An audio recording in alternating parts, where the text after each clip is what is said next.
কে কি রে মাইকালা ভালো হয়ে বস নাই পিছনে যা হাঁটুর মধ্যে কাল্লা দিছে চল মানুষ কি কর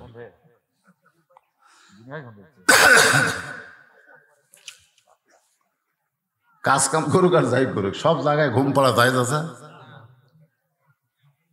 ইমান চুরি হয়ে যাচ্ছে আমাদের জানেন চোর কিন্তু খালি আপনার সম্পদ চুরি করতেছে না আমাদের ইমানকে চুরি করার জন্য বহু চেষ্টা হচ্ছে আজকে সে আলোচনা করব যে আলোচনা শুনলে আমাদের ইমানটাকে যেন হেফাজত করতে পারি আপনি কুন্দল বাজারে যান পকেটে আপনার কাছে যদি 10,000 20,000 টাকা থাকে কোন পকেটে টাকা রাখলে পকেট মারতে পারবেন এটা কিন্তু আপনি খুব খেয়াল ঠিক না একেবারে গোপন পকেটে টাকা রাখা মাঝে মধ্যে ওর হাত দিয়ে দেখে আসে না নাই আপনি একবার দেখেন তো আপনাদের ইমানের খবর কি আসে না নাই দেখেন বর্তমান যেই পরিবেশ চলতেছে এই পরিবেশের নাম শুধু মুসলমান থাকবে সবাই আমরা বেঈমান হওয়ার পথে চলতেছি জোরে কোন ঠিক কি না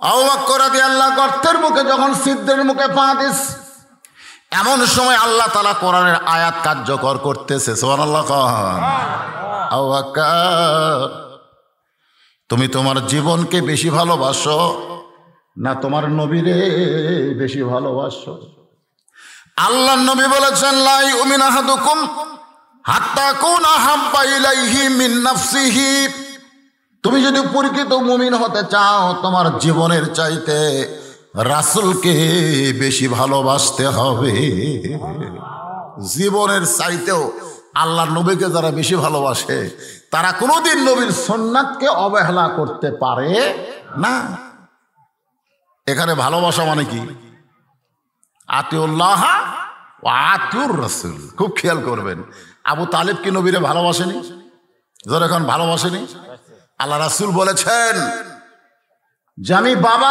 পাই নাই দুনিয়াতে সবাই জানে আমি এতিম আল্লাহও জানে আমি এতিম কিন্তু বাবার চাইতে বেশি দরদ দিয়ে যিনি আমাকে লালন পালন করেছে তিনি হলেন আমার চাচা আবু তালেব এত ভালোবাসা নবীরে বাসছেন তারপরেও জাহান্নামে কেন যাবেন তার আমরা বোঝা গেল নবীরে শুধু ভালোবাসলে হবে না নবীর আদর্শ নবীর সুন্নাতকে গ্রহণ করতে হবে জোরে কোন কথা ঠিক কি না আজকে আমাদের বাংলাদেশের যুবকেরা যেই সুরত গ্রহণ করতেছে নেইমার মেসি হয়ে গেছে মেসি কাটিং নেইমার কাটিং আল্লাহ রাসূলের সুন্নত নাই আসেন একটু রসুলের মহব্বতের উপর কথা শুনে তারপর আয়াতে চলে আসতেছি যেটা নিয়ে আজকে আলোচনা হবে আল্লাহ তাআলা আবু বকরকে পরীক্ষা করার জন্য লিয়াবলুয়াকুম তোমাদেরকে পরীক্ষা করা হবে আইয়ুকুম আহসানু আমালা সুন্দর আমল আল্লাহর কাছে সবচাইতে সুন্দর আমল হলো নিজের জীবনের চাইতে রাসূলকে বেশি ভালোবাসা জোরে খান সুবহানাল্লাহ একটা বিষাক্ত সাপ পাঠা দিয়েছে যা ওই যে ছিদ্রের মুখে পা দিছে ছিদ্র বন্ধ করে দিছে ওই পায়ের তালুতে কামড় দিয়ে আচ্ছা নবী উরাতের উপরে ঘুম পাড়তেছে আর সেই সময় একটা সাপ এসে কামড় দিবে এত সাহস এখানে সাপকে আল্লাহ অর্ডার করছে যা কামড় দে সাপ কয় আল্লাহ এইটা একটা কামড় দেওয়ার সময় হয় আল্লাহ কয় পরীক্ষা হচ্ছে আজকে ফিলিস্তিনে আল্লাহ ইচ্ছা করলে আবাবিল পাখি দিয়া আব্রাহাম আশার মতন ইসরায়েল ইহুদিদেরকে ধ্বংস করতে পারে ধরে কোন পারে কি পারে না পারে পারে আব্দুল মুত্তালিব নবীর দাদা সেদিন কাবা ঘরের দরজা গিয়ে বলেছিল আল্লাহ তোমার ঘরকে ধ্বংস করার জন্য হস্তি বাহিনী আসতেছে আমার করার কিছু নেই তোমার ঘর তোমার উপরে দায়িত্ব দিলাম তুমি হেফাজত করো আল্লাহ তাআলা সূরা ফিলের মধ্যে বলে দিলেন আলাম তারা কাইফা ফাআলা রাব্বুকা বিআসহাবিল ফিল আলাম ইয়াজআল কাইদাহুম ফি তাদলিল ওয়া আরসালা আলাইহিম তায়রান আবাবিল এখনো যারা হজ করতে যান মক্কাত গেলে আবাবিল পাখি দেখতে পাবেন এই পাখি আবার কি লিছে মুখের মধ্যে আপনাদের সরষা বনেননি ঠিক ওই রকম সরষার দানার মতো ছোট ছোট পাথর মারছে আরে বাবা রে হস্তি বাহিনী একবারে যেরকম গরু ঘাস জাবর কেটে, আবার ঘাস কোনো সময় মুখের থেকে বার করে দেখবেন, যেটা ভালো লাগে না তাই চাপে চাপে বার করে। অনেক লোক পান খায়, পান আবার পরে ফেলে দেয় না, পিসকি খায় আর পান ফেলে দেয়, এটাই নিয়ম। তো এখন এইভাবে চাবাইছে জানেন, যে অ্যাটম বোমগুলো মারছে সরষার দানার মতন, হস্তি বাহিনী শেষ। আপনার বলেন তো সে আল্লাহ আছে না নাই? কিন্তু আজকে 20,000-এর বেশি ফিলিস্তিন মুসলমান শিশু বাচ্চারা হত্যা হলো, আজকে গোটা বাইতুল মুকাদ্দাস রক্তাক্ত হলো, আল্লাহ কিছুই করতেছে না। কারণ কি? কারণ হলো পরীক্ষা। বিশ্বনবী আমাদের নবী বলে গেছেন, আল্লাহ তায়েববাসীকে ধ্বংস করো না আল্লাহ, যারা আমাকে পাথর মারছে তাদেরকে তুমি ধ্বংস করো না আল্লাহ। আল্লাহ কি নবী রে? পাহাড় পর্যন্ত আল্লাহর কাছে ফরিয়াদ করছে, আল্লাহ এই তাইফে দাঁড়িয়ে থেকে কি করব? যার ওসিলায় সবকিছু সৃষ্টি হলো, তাকে ওরা পাথর মেরে রক্তাক্ত করে দিল, হুকুম দাও ওদের মাথার উপর দিয়ে আমরা পড়বো। আল্লাহ রাসূল বলেন, না আল্লাহ ধ্বংস করে দিও না, ওরা বোঝেনি আমাকে মারছে, ওরা বোঝে না আমাদেরকে মারছে, ওরা একদিন বুঝবে, সেদিন আফসোস করবে। আমরা সেই নবীর উম্মত। আজও বাংলাদেশে অনেক নায়েবে রাসূল আছে, তারা চাইলে ইহুদিরা ধ্বংস হয়ে যাবে, ধরে কোন কথা ঠিক কি না? কিন্তু তারা ধ্বংস চায় না, তারা হেদায়েত চায়, তারা হেদায়েত চায়। এই কারণে ইসরায়েলের ইহুদি এখনো জীবিত আছে, ধরে কোন কথা ঠিক কি না? ভাইজান, নাসরুম মিনাল্লাহি ওয়া ফাতহুন করিব ওয়া বাশশিরিল মুমিনিন, সাহায্য তোমাদের অতি নিকটে। আল্লাহ বারবার সাহায্য করতে চায়, তোরা পারবি না, তোদের পাওয়ার নাই, তোরা ভাই ভাই ঠাই ঠাই। মাত্র 90 লক্ষ ইহুদি বাইতুল মুকাদ্দাস দখল করবার চায়, আর 230 কোটি মুসলমান, তোরা ঘুম পাড়িস? তোরা পেশাব করে দিলে ইহুদিরে ভাসে যাবি, ধরে কোন কথা ঠিক কিনা? গোটা পৃথিবী মিলা ইহুদির সংখ্যা হলো মাত্র 90 লাখ, এখনো 1 কোটি হয়নি, আর আমরা মুসলমান হলাম 230 কোটি। কি মনে করতেছেন 2060 সালে মুসলমান হবে গোটা পৃথিবীর ভিতরে সবচাইতে বেশি, জোরে কোন সুবহানাল্লাহ। কিন্তু বেশি হয়ে লাভ নাই, ঠাই ঠাই মিল নাই। আল্লাহ বলেছেন, ওয়াতাসিমু বিহাবলিল্লাহি জামিআ ওয়া লা তাফাররাকু। পরীক্ষা হবে, পরীক্ষা। আমাদের পরীক্ষা সামনে আসে না নাই? জোরে কোন আছে না না? কি পরীক্ষা? 7ই জানুয়ারি। আমার ভোট আমি দিব, যাকে খুশি তাকে দিব। আপনি যাকে খুশি তাকে খুঁজেই পাচ্ছেন না, দিবেন কেমনে? লিয়াবলুয়াকুম আইয়ুকুম আহসানু আমালান ওয়া হুয়াল আজিজুল গফুর। আল্লাহর হুকুমে বিষাক্ত সাপ কামড় মারছে, সঙ্গে সঙ্গে কারেন্টের মতন কলিজার মধ্যে বিষটা চলে আইছে। আবু বকর কান্দের বলে, সাপরে তুই আমারে কামড় মারলি, তুই মনে করছিস পা টান দিব? শোনে নে, আমার জীবন যাবে কিন্তু পা টান দিব না, কারণ বের হয়ে তুই আমার নবীরেও কামড়বি। সুবহানাল্লাহ। সাপ কয়, আল্লাহ লাভ হলো না তো, বিষ মুখে নিয়ে কামড় দিলাম, তাও তো পা টান দেয় না। আল্লাহ কয়, আবার দে, আবার দে। সাপ আবার কামড় দেয়। আবু বকর বলে, সাপরে তোর কি দয়া হয় না? নবী ঘুম পড়ে আমার রাতের উপরে, তোর কি মায়া হয় না? সাপও কান্দে, আবু বকর কান্দে। আল্লাহ বলে, সাপরে আবার কামড় দে, আবার কামড় দে। কিতাবের মধ্যে আছে 5 বার সাপটা কামড় মারলো, গোটা দেহ থরথর করে কাঁপতেছে। আবু বকর আর ধৈর্য ধারণ করতে পারে না, বিষের যন্ত্রণায় অসতর্ক মুহূর্তে 1 ফোঁটা চোখের পানি কখন জানি নবীর গাল মোবারকে পড়েছে। নবী আমার শিশু বাচ্চার মতন চোখ মেলে বলতেছে, আবু বকর বিয়ে বাচ্চার কথা মনে করে কাঁদতেছ? আবু বকর বলে, হুজুর কি বলবো আপনাকে, এই চামড়াটা কেটে কলিজা বের করে যদি আপনারা হাতে দিতাম, আপনি খুঁজে খুঁজে দেখতেন আমার কলিজার মধ্যে আল্লাহ রাসূল ছাড়া আর কারো জায়গা নাই। তাহলে কেন কাঁদতেছো জানতে চাই। বলে আপনি ঘুমায় গেলে আপনার কপালের ঘাম নিজের চেহারায় মালিশ করলাম, গাড়ে সুর অন্ধকার দুর্বৃত হয়ে আলোকিত হয়ে গেল, হঠাৎ ছিদ্র দেখতে পেয়ে বাম পাখানা ছিদ্রের মুখে এখনো লাগাই আছি, কি যেন বারবার আমারে কামড় দেয়। নই বলে আবু বকর তোমারে বারবার কামড় দেয় আর তুমি একবার আমারে ডাকতে পারলে না। আবু বকর বলে হুজুর এখন পর্যন্ত আমার জীবনের চাইতে, এই অধমের জীবনের চাইতে আপনার ঘুমের দাম বেশি। মরে যাব কিন্তু আপনার ঘুম আমি ভাঙ্গারার মতো সাহস পাবো না। গাড়ি সুরের মধ্যে রাসূল বলে আল্লাহ যে আবু বকর নিজের জীবনের চাইতে আমাকে মহব্বত করে, আমি রাসূলটাকে কি দিব? আল্লাহকে কিছুই দেওয়া লাগবে না, গোল্ডেন প্লাস পাইছে। জোরে কেন সুবহানাল্লাহ। সেই পরীক্ষা আমাদের সামনে আসতেছে। মুসলমানের কাছ থেকে নবীর আদর্শ, নবীর সুন্নতকে কেড়ে নেওয়ার জন্য কাফের বেঈমান চেষ্টা করতেছে। কারণ দাড়িওয়ালা, টুপিওয়ালা, জুব্বাওয়ালার যে পাওয়ার আছে, এই পাওয়ারকে সিজ করার জন্য ওরা ওদের চরিত্র, ওদের কালচার, ওদের সবকিছু আমাদের কাছে দিয়ে আমাদের ভিতরের ইমানের পাওয়ার ওরা কেড়ে নেওয়ার চেষ্টা করতেছে। এখন কথা ঠিক কিনা? আমাদের ছেলেগুলোর হাতে এরকম মোবাইল দেওয়া হয়েছে। এখন একই জায়গার মধ্যে খারাপও আছে, ভালো আছে। ওরা খারাপ শিক্ষা পায়া ভালো জিনিস কোনোদিন দেখবে? ইচ্ছা করলে ইউটিউবে গিয়া বদুশের ওয়াজ, আজহারের ওয়াজ, আমির হামদার ওয়াজ, আল্লামা সাইদি হুজুরের ওয়াজ, এগুলো ওয়াজ ওরা শুনতে পারবে। পারবে কি পারবে না?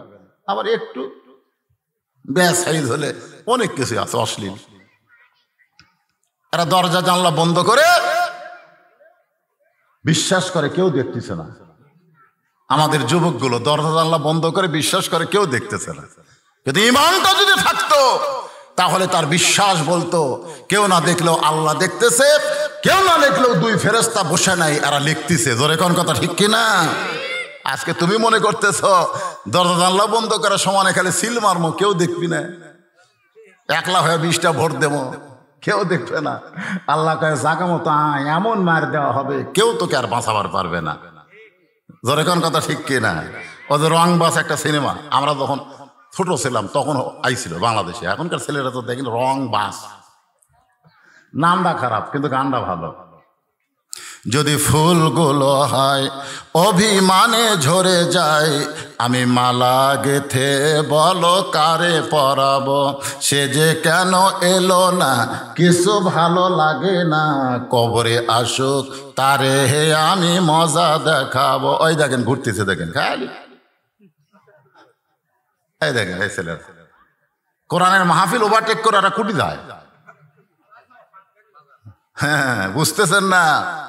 ওরাই হলো দেশের ভবিষ্যৎ, ঠিক কিনা বলেন? ওরাই ভবিষ্যৎ। আল্লাহ রাসূল বলবে এমন একটা জামানা আসবে, জামানায় আগুনের আংটা হাতে রাখা সহজ হবে কিন্তু ঈমান রক্ষা করা বড় কঠিন হবে। ওই জামানায় জালেমরা রাস্তায় থাকবে, বাহিরে থাকবে, আলেমদেরকে ধরে ধরে জেলখানার মধ্যে ঢুকানো হবে। এই জামানা যে আলেমেরা হক কথা কয়, কোরআন হাদিসের সত্য কথা কয়, ওর কক বারাত হবে না। আর তারা হুবার মায়ের কিচ্ছা কয়, ওরা থাকবে, ওরা থাক। আসেন ফাদখুলি ফি, পড়েন ফাদখুলি ফি ইবাদি ওয়াদখুলি জান্নাতি। কত সুন্দর কথা যে আমার গোলামি করবে, যে আমার গোলামির শৃঙ্খলে নিষ্কাবদ্ধ করে নিবে। আমি আল্লাহ ঘোষণা দিলাম দুনিয়ার জীবনে তোমার গোলামি থাকবে কিন্তু মরার পরে গোলামি থাকবে না। আমি আল্লাহ তাআলা তোমাকে জান্নাত দিয়া বরণ করে নিব। সবাই বলবে লোকটার কেউ নাই রে, লোকটা বড় একা হয়ে গেল রে, কবরে বালিশ নাই, বিছানা নাই, আহারে জানলা নাই, দরজা নাই, লোকটা বলে একা হয়ে গেল। আল্লাহ কায় পাগলা, একা হচ্ছে, ও কেবল চলে আইছে, আসল ঠিকানায়। সুবহানাল্লাহ খান। আর দুনিয়া সিজনুল মুমিনিন, যারা প্রকৃত মুমিন হবে দুনিয়া তাদের জন্য জেলখানার মতো হবে। নিজের ইচ্ছা মতো চলতে পারবে না, তারা চলবে আমার আল্লাহর ইচ্ছায়, নবীর সুন্নাত মোতাবেক।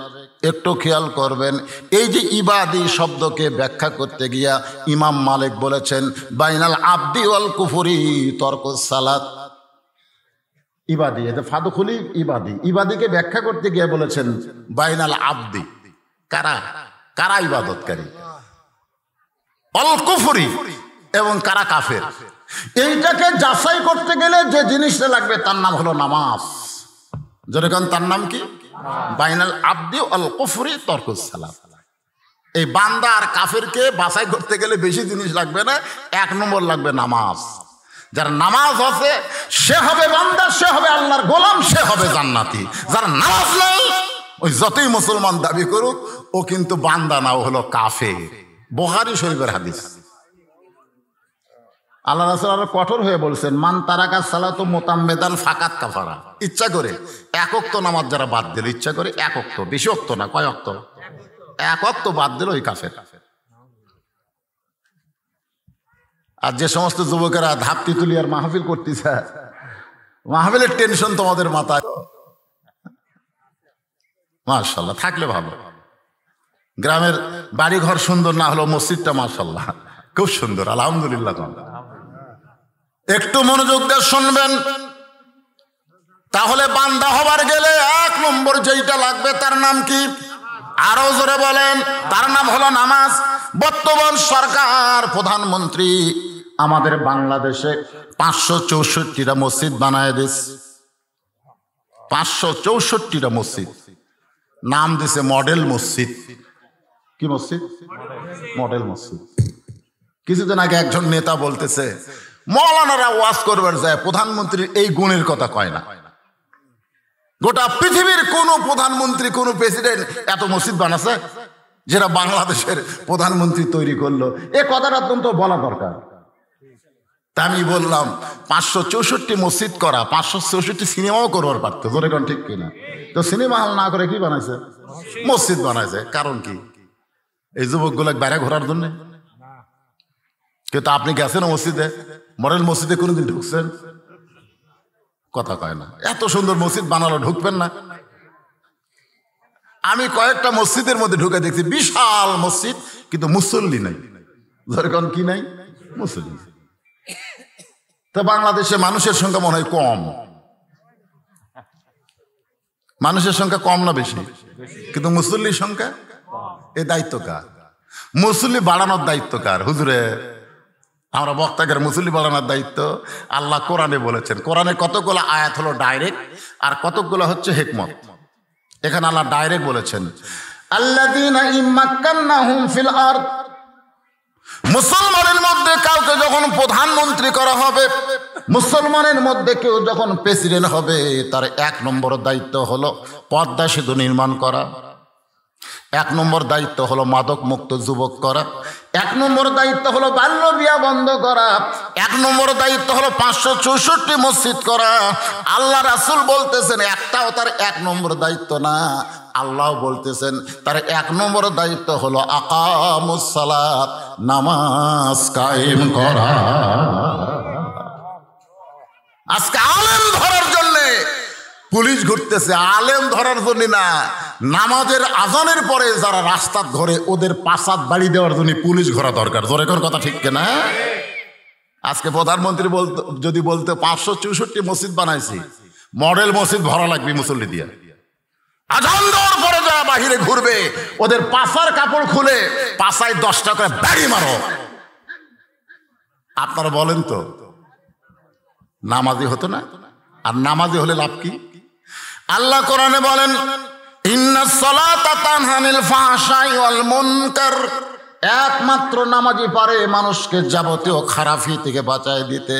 আমাদের ছেলেগুলো যদি নামাজি হতো তাহলে বাপ মার কোনো টেনশন করা লাগতো না। এ কারণে রাসূল বলেছেন 7 বছর থেকে তুমি নামাজের তালিম দাও, কিভাবে নিয়ত বান্দা লাগবে, কিভাবে হাত বান্দা লাগবে, কিভাবে রুকু করা লাগবে, কিভাবে সেজদা করা লাগবে। এই তালিম দেওয়ার সময় হলো 3 বছর। জোরে বলেন কয় বছর? কারণ নামাজের দাঁড়ানো শেখা লাগবে, নিয়ত বান্দা শেখা লাগবে, হাত বান্দা শেখা লাগবে, রুকু করা শেখা লাগবে, সেজদা দেওয়া শিখতে হবে। এইগুলো তালিম দেওয়ার সময় হলো 3 বছর। 10 বছর থেকে তাকে ঘাড় ধরে যখন কি করে বলা হয়েছে, জোর করে, জোর করার জায়গা নেই, বললাম ঘাড় ধরে, ঘাড় ধরে মসজিদ লিয়া যাবে। এটা হলো আপনাকে দায়িত্ব। বাবা আপনি বুড়া মানুষ, তাহাজ্জুদ পড়েন, আর আপনার আড়িয়া ঘুম পাড়তিছে, 3টা পর্যন্ত আর্জেন্টিনার খেলা দেখে আর সালাতো খায়রুন নাম শোনার পরে ঘুমায়া যায়। আপনি বাবা বেহেশতে যাবেন? আপনি বাবা জান্নাতে যাবেন? জান্নাত আপনার মামা বাড়ি নয়। আল্লাহ কোরআনে বলেছেন, কু আনফুসাকুম ওয়া আহলিকুম নারা, জাহান্নামের আগুন থেকে যদি বাঁচতে চাও তুমি বাবা একলা বাঁচো না, তোমার আহাল পরিবার নিয়ে বাঁচতে হবে। ফাতেমার কাছে সে নবী বলতেছে, ফাতেমা তোর কি কখনো মনে হয় না আমি আল্লাহর নবী? ফাতেমা কয়, আব্বা আপনি কি কন? আপনি হলেন ইমামুল আম্বিয়া, ইমামুল মুরসালিন, আপনি হলেন সমস্ত নবীদের ইমাম। খালি নবী? আল্লাহ নবী চোখের পানি বের করে বলে, ফাতেমা তুই যেন কখনো মনে করিস না তোর বাবা আল্লাহর নবী বলে আল্লাহ তোকে জান্নাত দিবে। কখনো মনে করিস না মা আমি বিশ্ব নবীর মেয়ে হওয়ার কারণে আল্লাহ তোকে খাতির করবে। ও ফাতেমা, আল্লাহর জান্নাতে যদি যাবার চাও তাহলে আল্লাহর বান্দি হও, আল্লাহর বান্দি হও। তুমি আল্লাহর হুকুমগুলো আমল করো ফাতেমা। তুমি যত আল্লাহর হুকুম আমল করবে আল্লাহ তোমার জন্য জান্নাতের দরজা খুলে দিবে। ফাতেমা চোখের পানি বের করে বলে, বাবা আপনি বিশ্ব নবী হওয়ার পরেও আমার কোনো উপকার হবে না? রাসূল বলেন, হবে, তবে আমার মেয়ে হিসাবে না, আমার উম্মত হিসাবে হবে। জোরে কান সুবহানাল্লাহ। আমার মেয়ে হিসাবে আমি তোকে কিছু করে দেব। আল্লাহ ওটা আমার মেয়ে, আল্লাহ ওকে একটু খাতির করে দাও, এ কথা বলা যাবে না। বলা লাগবে ফাতেমা আমার উম্মত, উম্মতের হিসাবে তুই কিছু হয়তো ছাড় পাবি, কিন্তু মেয়ে হিসাবে না। আমল করে জান্নাতে যেতে হবে। ফাতেমা বললেন, বাবা তাহলে কি আমল করব? আল্লাহ রাসূল বললেন, মাত্র 4টা আমল করা হবে। কয়টা? 4টা। 1 নম্বর হলো নামাজ, 2 নম্বর হলো রমজান মাসের রোজা, 3 নম্বর হলো স্বামীর কথা মতো চলা, 4 নম্বর হলো সতীত্বের হেফাজত, পর্দা করা। এই 4টে আমল যদি তুই করতে পারিস ফাতেমা, আমি গ্যারান্টি দিয়ে দিলাম আল্লাহ তোরে 8টা জান্নাতের মালিক বানায়া দিবে।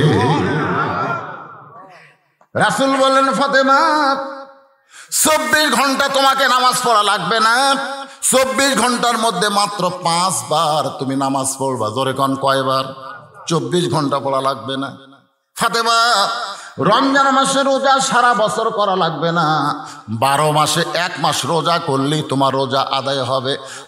ফাতেমা শোনো, স্বামীর খেদমত সবসময় করা লাগবে না। যখন তোমার বিবাহ হবে স্বামীর কথা মতো চলবে, যতক্ষণ স্বামী তোমার কাছে থাকবে। স্বামী যখন দূরে যাবে তখন তুমি আবার স্বামী খেদমত থেকে তার থেকে মুক্ত হবে। কিন্তু ফাতেমা পর্দা, এই পর্দাটা 24 ঘন্টার মধ্যে 1 ঘন্টাও বাদ দেওয়া যাবে না। সব সময় যে আমল তোমাকে করতে হবে সে আমলের নাম হলো পর্দা। জোরে কান সুবহানাল্লাহ।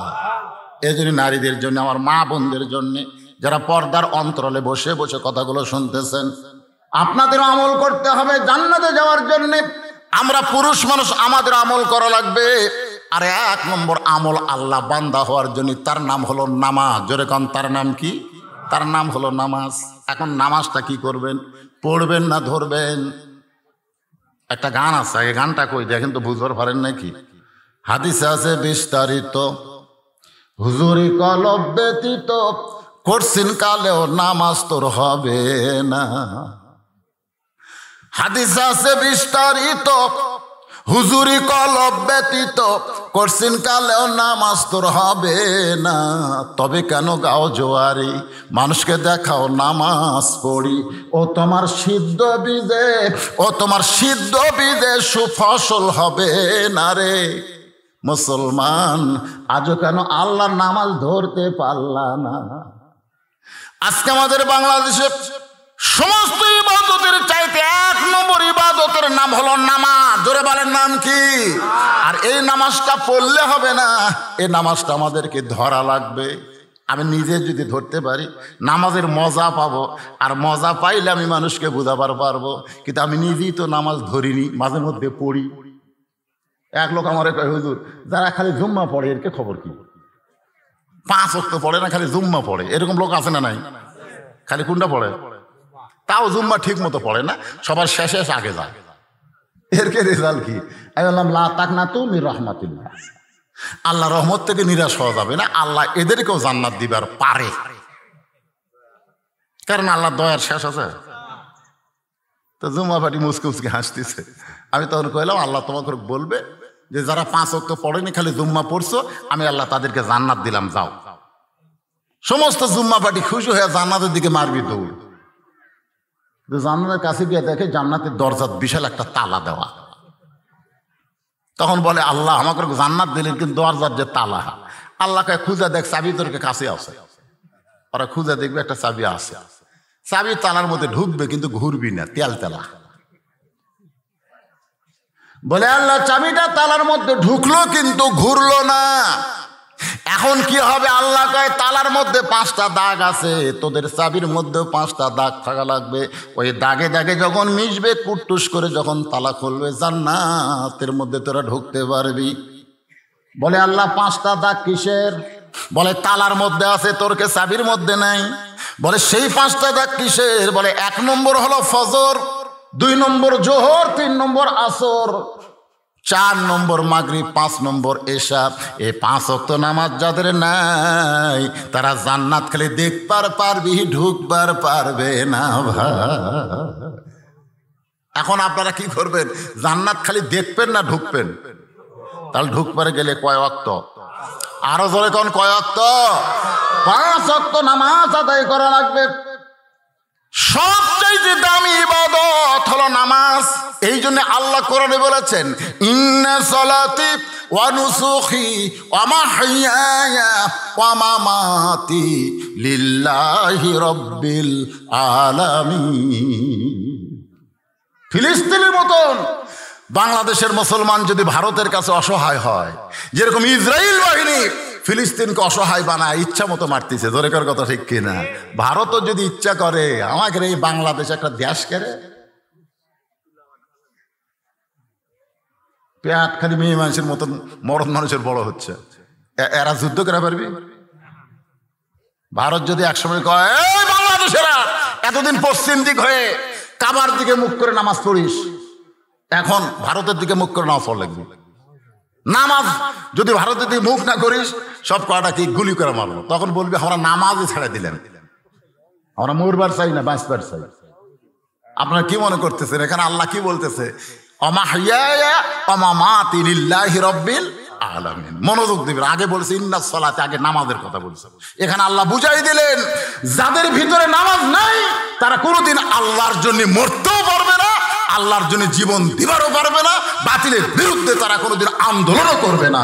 ধরে কোন কথা ঠিক কি?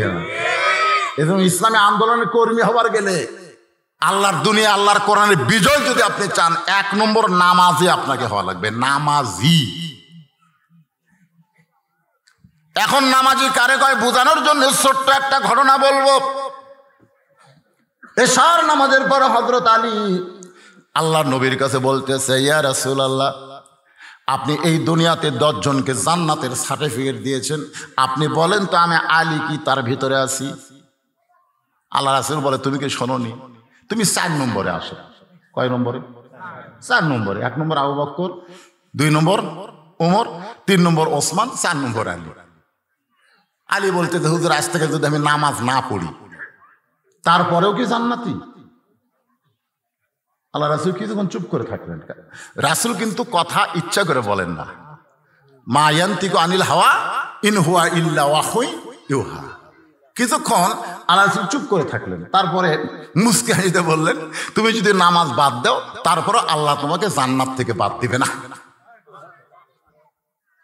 আলী বলতে কথা কি ঠিক?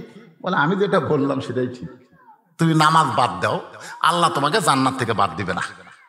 আলী বলতেছে 5 ওয়াক্ত একবারে বাদ দেওয়া যায় না, আজ থেকে ফজর বাদ দিলেন। এসব নামাজ বলতেছে আজ থেকে ফজর বাদ দিলেন, এটা খুব ঝামেলার নামাজ, খুবই ঝামেলা। এই নামাজ কিন্তু খুব ঝামেলা, বিশেষ করে এই পৌষ মাঘ মাস আর বেশি ঝামেলা, ঠিক কিনা বলেন? এই সকালবেলা কম্বল ল্যাপ তোষক বাদ দিয়ে ঠান্ডা পানিতে অজু করে, আপনি কি মনে করছেন বর্তমানে এই সময় ঠান্ডার মাসে যারা ফজর নামাজ অজু করে মসজিদ দিকে যায়, ফেরেশতা বলে আল্লাহ এরা কে? আল্লাহ বলে বাংলাদেশে যদি বদর যুদ্ধ হতো এরা বদর যুদ্ধের সৈনিক। আর সালাতো খায়রুন শোনার সাথে সাথে যারা ল্যাপক লাত্তি মারে, কম্বল ঠেলে ফেলে দেয়, কিসের ল্যাপ কম্বল? আমাকে আল্লাহ ডাকতেছে, মুয়াজ্জিন না, আমাকে কে ডাকতেছে? ঠান্ডা পানি অজু করে ফেরেশতাকে, আল্লাহ কি হলো? অজু শেষ, আর জীবনের গুনাহ শেষ। জোরে করুন সুবহানাল্লাহ। মসজিদে হাঁটতেছে, এখন ও মর্দে মুজাহিদ জিহাদের ময়দানে যাচ্ছে। সুবহানাল্লাহ বলেন। আর সেই নামাজ আলী পড়বি না। আল্লাহ রাসূল বললেন ছাইরা দিলেও আল্লাহ তোমার জান্নাত থেকে বাদ দিবে না। হযরত আলী যখন চলে আসলো, এমন সময় আবু বকর নবীর কানের কাছে ফিসফিস করে বললেন, ইয়া রাসূলুল্লাহ, এত বড় বেয়াদবি আলী করলো, অথচ আপনি আলীরে ছাড় দিলেন, কিছুই বললেন না। রাসূল বলেন, আবু বকর সাক্ষী থাকো, জান্নাতের জন্য যদি নামাজ হয় আলী নামাজ বাদ দিবার পারবে, আর আল্লাহর জন্য যদি নামাজ হয় আলী জীবন দিবে, কিন্তু এক ওয়াক্ত নামাজ বাদ দিবে না। আবু বকর তুমি সাক্ষী থাকো, জান্নাতের জন্য যদি নামাজ হয় তাহলে আলী নামাজ বাদ দিবে, যে নামাজ বাদ দিয়েও তো জান্নাত পাওয়া যাচ্ছে। কিন্তু নামাজ যদি আল্লাহর জন্য হয় তাহলে আলী জীবন দিবে, কিন্তু তার জীবন থেকে এক ওয়াক্ত নামাজ কোনোদিন বাদ দিবে না।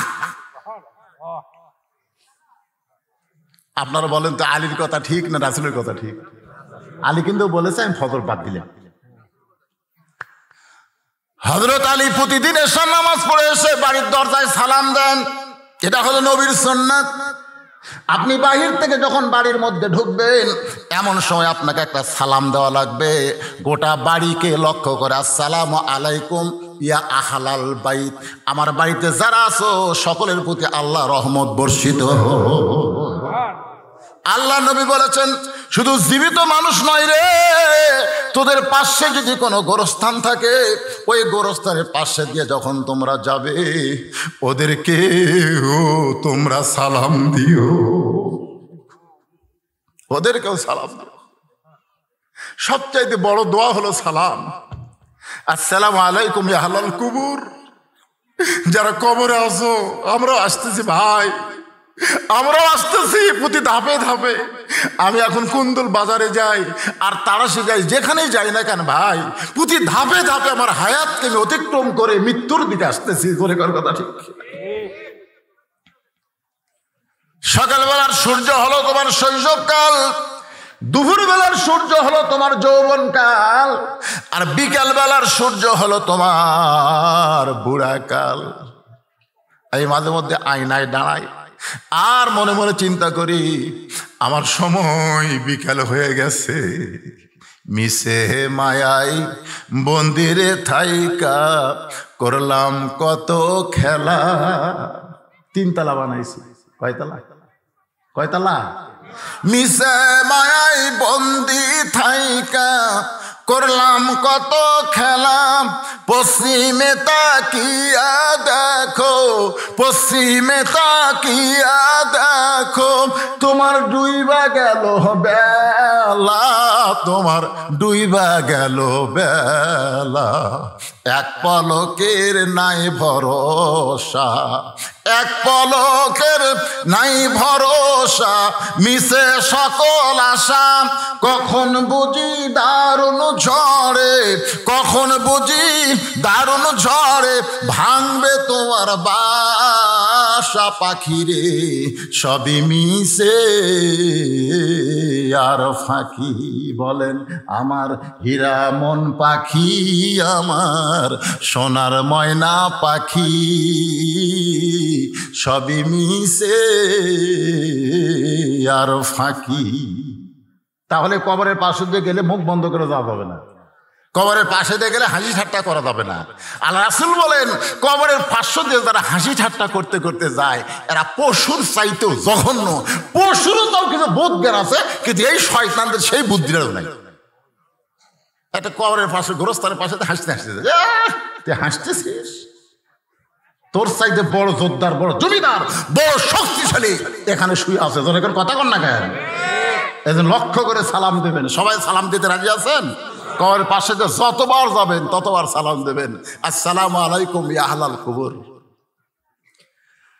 হযরত আলী প্রতিদিনের শান নামাজ পড়ে বাড়ির দরজায় সালাম দেন, কিন্তু আজকে ফজর বাদ দেবার চাইছে, আল্লাহ তার সালাম কেড়ে লিছে। জোরে কোন সুবহানাল্লাহ। একটা বাদ দিবার চাইছে আর একটা কেড়ে লিছে। আপনি আসরের সুন্নত পড়েন না, আসরের আগে যে 4 রাকাত সুন্নত আছে না নাই, আপনি পড়েন না, বাদ দিচ্ছেন। কই পড়লে সব, না পড়লে পাপ নাই, কিসের দরকার রে, খালি 4 রাকাত মার।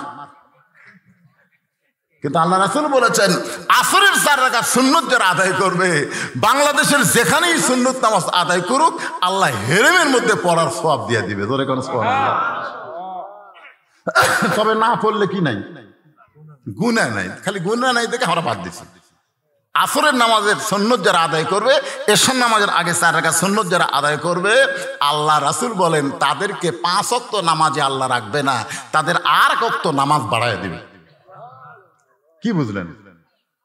আসরের 4 রাকাত সুন্নত এবং এশার আগে 4 রাকাত সুন্নত যারা আদায় করবে, আল্লাহ তাদের প্রতি খুশি হয়ে তাদের 5 ওয়াক্ত রাখবে না, তাদের আর এক ওয়াক্ত বাড়ায় দিবে। দেখছেন সেই ওয়াক্ত কখন? অমিনাল লাইলি ফাতাহাজ্জাত বিহি নাফিলাতাল্লাহ। সবাই যখন ঘুমায় থাকবে, নেটওয়ার্ক যখন ক্লিয়ার, দেখবেন সবসময় মাঝে মধ্যে যখন কিছু ফ্রি টিভি দেয়, তখন দেখবেন মোবাইল করলে কবি ব্যস্ত। এ কথা কয় কি কয় না, মানে নেটওয়ার্ক এমন বিজি হয়ে গেছে, কিন্তু সবাই ঘুমিয়ে গেছে, তখন নেটওয়ার্ক কি একেবারে ক্লিয়ার হয়ে গেল। আপনি তাহাজ্জুদের 4 রাকাত নামাজ পড়লেন, কমপক্ষে 4 রাকাত, 8 রাকাত 12 রাকাত আপনি আদায় করতে পারেন, তবে কমপক্ষে কয় রাকাত? 4 রাকাত নামাজ আদায় করলেন। 1 জগ পানির মধ্যে 1 মুষ্টি চিনি দিয়ে 2টা ঘন্টন মারলে ওই পানির মধ্যে চিনি যেমন বিলীন হইয়া যায়, ওই তাহাজ্জুদ গুজারি বান্দাটা আমার আল্লাহর মহব্বতে নিজের অস্তিত্বকে তেমন বিলীন করে দিবে। ওর কাছ থেকে গোটা দুনিয়াও যদি চায় নেওয়া হয়, কেড়ে নেওয়া হয়, ও কোনোদিন 1 ওয়াক্ত নামাজ বাদ দিবে না। সুবহানাল্লাহ কর না কেন? হযরত আলী কি বাদ দেবার চাচ্ছে? ফজরের নামাজ। আল্লাহ সালাম কেড়ে দিচ্ছে, দরজায় ডাকতেছে, হাসান হোসেনের মা দরজা খুলে দাও। এতদিন সালাম দিত, আগে সালাম দিত, আর আজকে সালামের কথা আল্লাহ কেড়ে দিচ্ছে। তো এখন সালাম না দিয়ে বলছে হাসান হোসেনের মা দরজা খুলে দাও। ফাতেমা দরজা খুলি বলতেছে আসসালামু আলাইকুম। আলী বলতে তার মনে নাই রে, আসসালামু কবলাল কালাম, কোনো কথাবার্তা বলার আগে কি দেওয়া লাগবে? আর আমি হাসান হোসেনের মা দরজা খোলো, সালাম বাদ দিয়ে আমি আগে তোমার ডাক দিলাম। ফাতেমা বলতেছে আমি তো সালাম দিছি, আপনি ওয়ালাইকুম কোন? আলী বলতেছে ওয়ালাইকুম আসসালাম। নবীর মেয়ে ফাতেমা মুসকে মুসকে হাসি আর বলে এমন কি বাদ দেবার চাইলেন যে বাদ দেওয়ার কারণে চিরাচরিত সালাম আপনার কাছ থেকে আল্লাহ কাইরা নিছে? আলী বলতেছে আজ থেকে আর ফজরের নামাজ আমি পড়বো না, নামাজ না পড়লেও আল্লাহ জান্নাত দিবে, এই কথা তোমার বাবা বলেছে। ফাতেমা মুসকি মুসকি হাসে। আলী বলতেছেন হাসতেছো কেন? বলে আচ্ছা ফজর নাই বাদ দিলেন, কিন্তু তাহাজ্জুদ? আলী বলতেছে ওটা বাদ দেওয়া যায়। সুবহানাল্লাহ। তাহলে তাহাজ্জুদ বাদ দিতে পারবেন না, ফজর বাদ দিবেন? আলী বলে ফাতেমা অত কথা বলো না, নবীর কাছে বলে আইছি ওই কষ্টের নামাজ আজ থেকে আর আমি পড়বো না। তাহাজ্জুদের নামাজ হয়ে গেল। কিছুক্ষণ পরে যখন হযরত বেলাল আজান দেয়, যেই বেলালের আজানটা শুধু দুনিয়ার মানুষের মধ্যে সীমাবদ্ধ থাকে না, আল্লাহর আরশ পর্যন্ত পৌঁছে যায়। আচ্ছা সেই আজানে কি হবে কন্ত মুসলমানের? আমার এক মুয়াজ্জিন সাহেব কয় হুজুর এই কিছুদিন হলে আমি আজান শুরু করতে কুত্তে ভুক ভুক করে, মানে আগে করতো না, কিন্তু কিছুদিন হলে যে ফজর আজান দিবা শুরু করি তখন চারিদিক থেকে কুত্তাতে কি হয় দৌড়ে এসে মসে হু হু করে। কারণ কি? আমি কইলাম বাড়ি কি কারণ রে, আপনাকে এলাকাতে এরকম কুত্তা ভোগে নাকি? তা আমি চিন্তা করলাম কুত্তা ভোগে কেন? তারপরে একজন আমাকে কইল হুজুর যে মুয়াজ্জিন আজান দিচ্ছে কুত্তা ভোগার কারণ হলো ওর বেটাই হয়তো ঘুম পাড়ে মসজিদে আসে না, এই জন্য কুত্তার এটা পছন্দ হচ্ছে না। কিরে তুই তো নিজের বেটা ঘুম পাড়ে, তুই আজান দিয়ে কাক চাপন করবো রে? আপনি খোঁজলে দেখেন তো মুয়াজ্জিনের আসল খবর কি। পরে খোঁজলে দেখি মুয়াজ্জিনের 3টা আইডিয়া, এক ওয়াক্ত নামাজ পড়ে না। কুত্তে এসে লোক মার দিচ্ছে আজান, এই মসজিদ দেওয়ার আগে তোর আইডিয়ার কাছে আগে আজান দে, ওই 3 চেতন করা তারপরে মসজিদে তাই। কারণ জান্নাতে যাবার চাইলে তুই বাবা মুয়াজ্জিনে একলাই যাবার পারবি না, ওদেরকে সাথে নিয়ে যাওয়া লাগবে। জোরে কোন কথা ঠিক কিনা? হযরত বেলালের আজান আল্লাহর আরশ পর্যন্ত পৌঁছে যায়। এই কথার দ্বারা মুয়াজ্জিনে মনে কষ্ট নেবেন না। আল্লাহ রাসূল বলেছেন, বেলাল আয় আয় আমার কাছে আয়, আজকে একটু মাপ দিবার চাই। বেলাল বলে, হুজুর কি মাপ দিবেন? বলে, আমি হলাম ইমাম, তুই হইলাম মুয়াজ্জিন, আমরা 2 জন দাঁড়াবো, দেখি কে লম্বা হয়। বেলাল কয়, হুজুর আপনার থেকে তো আমি খাটোই। রাসূলকে আয় তো দেখি। নবীর কাছে আসলে বেলালকে রাসূল মাপ দিয়ে দেখে আধাত খাটো। বেলাল বলে, হুজুর আমি আপনার সাথে খাটোই তো, আপনি ইমাম আর আমি মুয়াজ্জিন, বোঝেন না? ইমামের সাথে মুয়াজ্জিন লম্বা হলে মানাবে? রাসূল বলে, দুনিয়ার তো ঠিকই মানাচ্ছে রে, কিন্তু মরার পর।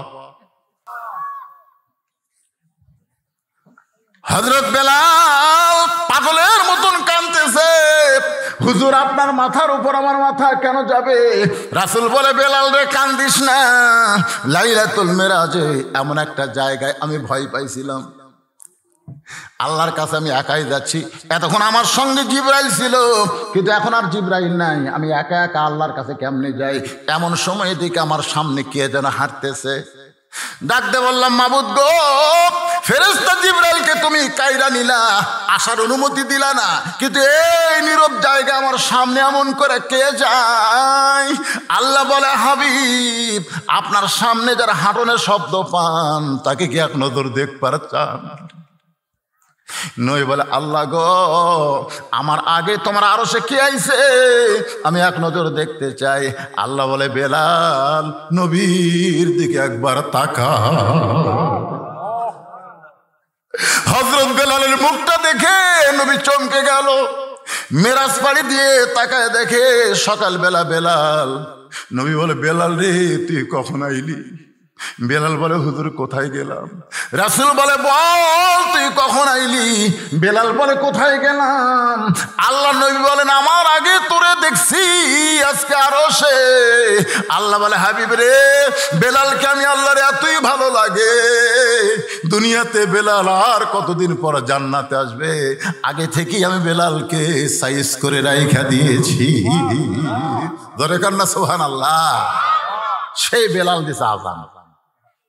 আবার শোনার পরে হযরত আলী আর বাড়িতে থাকতে পারে না, বাড়ি থেকে বের হওয়ার রওনা দেয়। ফাতেমার সামনে দাঁড়ায় বলে, কোথায় যাবেন? যাবেন কোথায়? আলী বলতেছেন, ফাতেমা এতদিন মসজিদের ভিতরে ঢুকে নামাজ পড়েছি, আজকে মসজিদের বাহির থেকে নামাজির দৃশ্য একটু দেখবার চাই। এতদিন ভিতরে ঢুকে পড়ছি তো, আজকে বাইরে থেকে একটু দেখবার চাই, দেখি নামাজের সাইজ কিরকম। এটা কিন্তু ভিতরে ঢুকলে বোঝা যাবে না, বাইরে থাকলে বোঝা যাবে, ঠিক না? বাহিরে থাকলে বোঝা যায়, ভিতরে ঢুকলে বোঝা যাবে। তাই আপনি ভিতরে ঢুকে দেখেন, আওয়ামী লীগ নেই, বিএনপি নেই, জামাত নেই, জাতীয় পার্টি নেই। আমি বাইরে থেকে দেখতেছি ওরা 3 জন ভিতরে, এটা ভিতরে ঢুকলে বাইরে থেকে দেখছি 3 জন। টাইম হয়ে গেছে আসরের, কিন্তু হুজুর নেই। বেকায়দা, হুজুর ছাড়া এখন সামনে কে যায়? 3 জনের মধ্যে একজন আমার এলাকার তো আওয়ামী লীগ করে, একজন জামাত ইসলাম, একজন বিএনপি। তখন জামাত ইসলাম বলতেছে, আওয়ামী লীগ ভাই তোর দল ক্ষমতা আছে, তুই সামনে যা। আওয়ামী লীগ বলতে, তো পাগলামি করিস, আমি মাঝে মধ্যে নামাজ পড়ি রে, কোনোদিন পড়াবার পারি না। তো বলতেছে, তাহলে বিএনপি ভাই তুই যা, কাহে খুব পারলে আকামত পারি রে, কিন্তু ওই জায়গাত খাড়া হইনি। বলে, আমি জামাত ইসলাম করি বারে, এখন তার ইমতি করবি কে?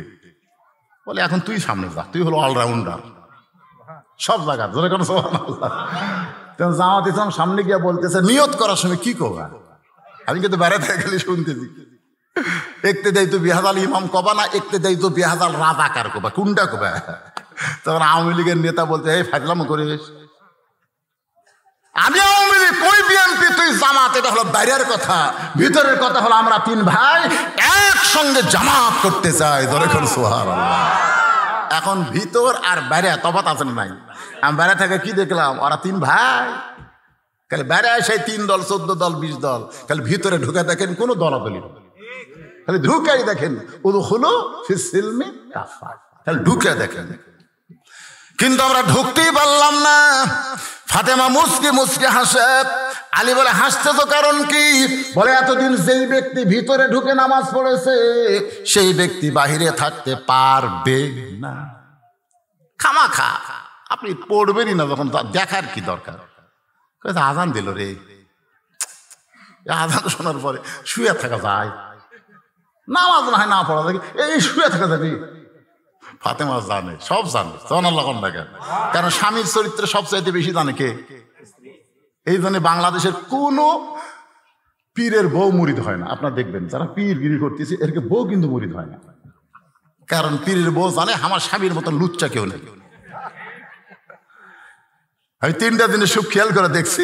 একটা হলো ডাক্তারের বউ কোনোদিন সিজার করে না, কারণ ডাক্তারও করবার দেয় না, কারণ সিজার করলে মায়েরও ক্ষতি, বাচ্চারও ক্ষতি। এই যে বড় বড় ডাক্তার যারা আপনাকে এমপি সাহেব করে দেখবেন, তারা একটা বাচ্চা সিজার করা হয় না। বাংলাদেশে কোনো মৌলবীর বাড়িতে কিন্তু জীবনে মিলাদ হয় না, আপনার খেয়াল করে দেখবেন। ওরা জানে মিলাদ একটা ফাও জিনিস, খামাখাটে খরচ করে লাভ কি, ওরা পরের বাড়িতে পড়ায়, নিজের বাড়িতে হয় না। আর একটা ব্যাপার হলো পীরের বউ কোনোদিন মুরিদ হয় না, কারণ বউ জানে আমার স্বামী 1 নম্বর লুচ্চা, মাঝে মধ্যে মুরিদের বউয়ের দিকে তাকায়। তাহলে কয়টা কথা বললেন? কথা কর না কেন, খালি হাসলে হবে? অরিজিনাল কথা। কিন্তু সর্বপ্রথম আল্লাহর নবীর কাছে যিনি কলেমা পড়েছেন তিনি কিন্তু নবীর বিবি। ধরে কান সুবহানাল্লাহ। পীরের বউ মুরিদ হয় না, কিন্তু নবীর বউ সর্বপ্রথম নবী বলে স্বীকার করে। রাসূল বলেন, খাদিজা